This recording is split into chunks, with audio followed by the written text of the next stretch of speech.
KSC, presence. Experts searching Lake Michigan's waters recovered incredible World War II aircraft from the murky depths.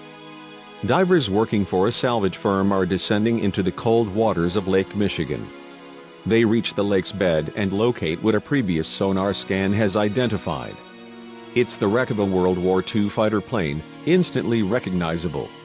But how on earth did this relic of that conflict end up at the bottom of the lake? To fully understand this intriguing tale, we need to go back to the winter of 1941. The U.S. was not yet engaged in WWII, although that was soon to change. And what propelled the country into the conflict was of course the surprise attack by Japanese planes on Pearl Harbor, Hawaii, on December 7, 1941.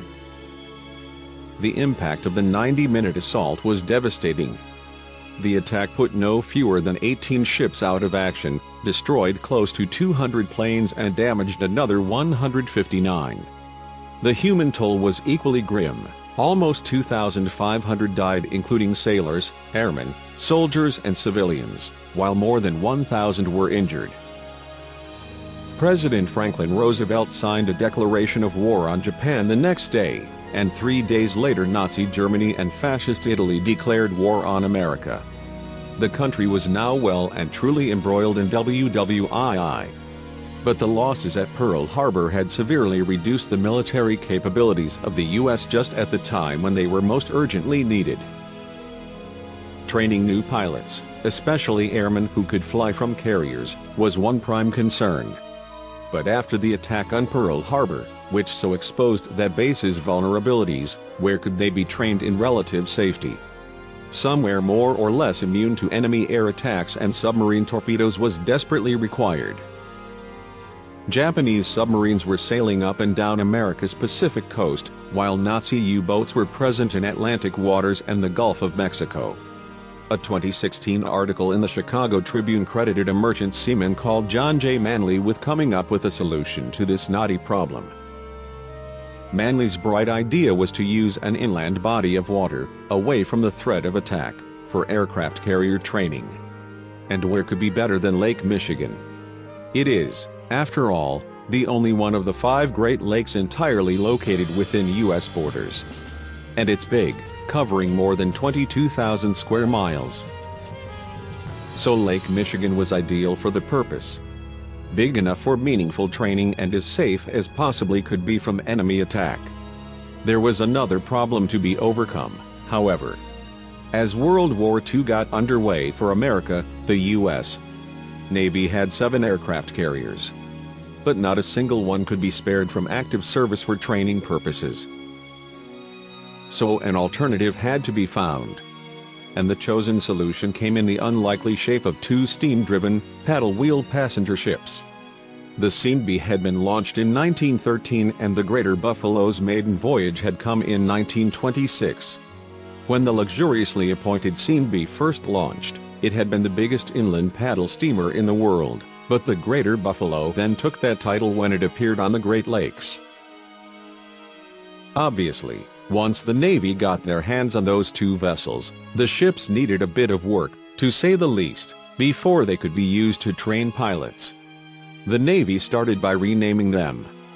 The Seambee became USS Wolverine and Greater Buffalo was now USS Sable. To convert the 2 pleasure steamers into training aircraft carriers, the Navy simply chopped off the superstructure that it didn't need and replaced it with a flight deck. The 2 vessels were now ready to start training pilots. And this would be an exacting learning curve. The training was made all the more difficult because Wolverine and Sable were not only lower in the water than a standard carrier, but also at 550 foot long their flight decks were shorter by about a third. It was said that if a trainee could make the grade on these ships, then they could land on any flight deck in the U.S. Navy. Inevitably, training pilots to land on and take off from a ship results in mishaps and accidents. During the program of training from 1942 to 1945, there were more than 200 such incidents. Some of these resulted in the loss of planes, almost 130 in total. Mostly, the trainees suffered only minor wounds in these accidents, but sadly there were 8 deaths. The first was that of Ensign F.M. Cooper on October 21, 1942. While taking off from Wolverine in his F-4 F-3 Wildcat, he lost control of the aircraft, and it crashed into the lake. Cooper and his plane were lost in close to 100 feet of water, never to be found. But those fatalities have to be seen in the context of the fact that these brave young pilots managed a total of 120,000 incident-free landings on the Lake Michigan vessels. And a staggering total of 35,000 men qualified as pilots after training on Sable and Wolverine. A few of the planes that crashed into Lake Michigan were recovered, but mostly only those that landed in waters near the lake's shores. So the majority of them were left where they ended up at the bottom of the lake. In recent years, however, there have been determined efforts to find these aircraft, and almost 50 have since been hauled up from the lake bed. What's more, many of the planes that have been recovered from the depths are in a remarkable state of preservation. Leather seats and paint schemes are in good condition, for example, and in some cases tires still have air and crankcases still hold their oil. This is because Lake Michigan consists of fresh rather than salt water, and its temperatures are low. A company called A&T Recovery has been active in retrieving some of the sunken aircraft. It uses an advanced form of sonar to find the planes. A&T's general manager, Taras Lysenko, explained the process to WSBT 22 in 2016. The sonar uses a sound wave, and it listens for an echo return, and draws an image of it, he said. And a few of the planes that have been recovered from the lake have found a new home at the Air Zoo Museum in Kalamazoo, Michigan. Conservators and volunteers at the museum have already restored one of the aircraft, and 2 more are currently going through the same process. Although the recovered planes have been in surprisingly good condition, those still in the lake are at grave risk from an introduced species, freshwater mussels.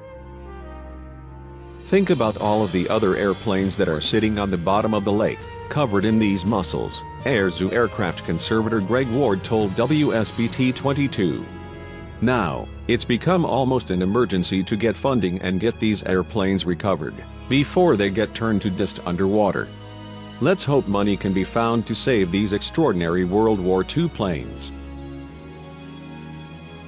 Thank you for watching. And don't forget to subscribe.